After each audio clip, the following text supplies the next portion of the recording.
रात के ठीक 12 बजे मेरे मोबाइल पर एक अनजान नंबर से कॉल आया। मत जाना उस कमरे में, वरना लौट नहीं पाओगे।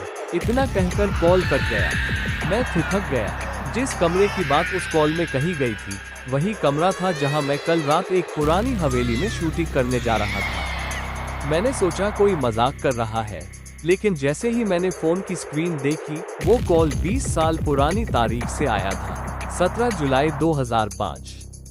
शरीर सुन्न पड़ गया। वो नंबर मेरी कॉल हिस्ट्री में मौजूद नहीं था। सब कुछ उस रात शुरू हुआ जब मैं अपनी डॉक्यूमेंट्री फिल्म के लिए एक वीरान पहाड़ी गांव कालापुर गया। गांव वालों का मानना था कि उस गांव के बाहर एक पुरानी हवेली है जहां रात को कोई जाता नहीं। वजह, चंदा देवी की आत्मा जो हवेली में आज भी भटक रही है। मैंने इन बातों को अफवाह समझा और शूटिंग की तैयारी शुरू कर दी।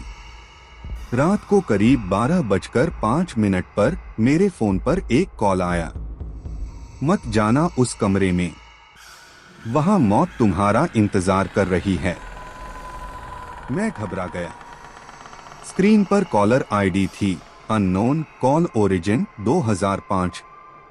मैंने झूठा दिलासा दिया खुद को कि ये कोई प्रैंक है, लेकिन मेरे साथ जो होने वाला था उसका अंदाजा नहीं था।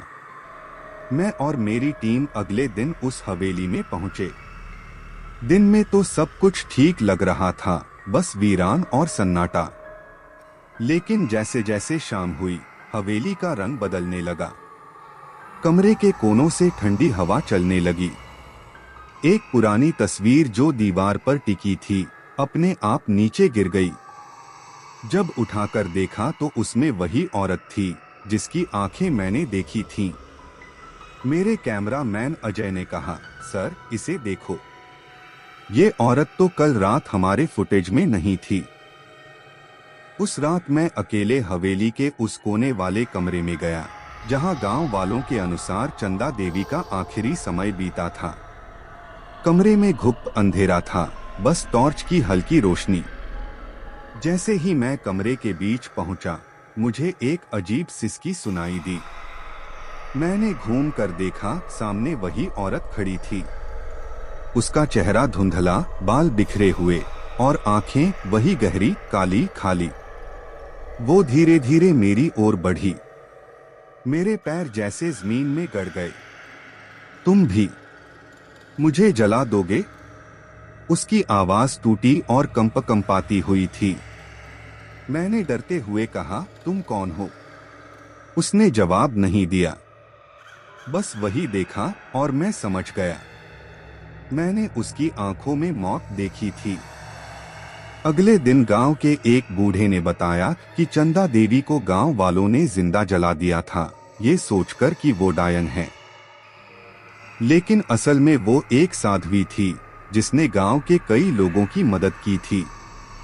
मरते वक्त उसने कहा था, जो भी सच्चाई जानेगा मैं उसे अपनी आंखें दिखाऊंगी, ताकि वो जान सके कि असली पाप किसका था।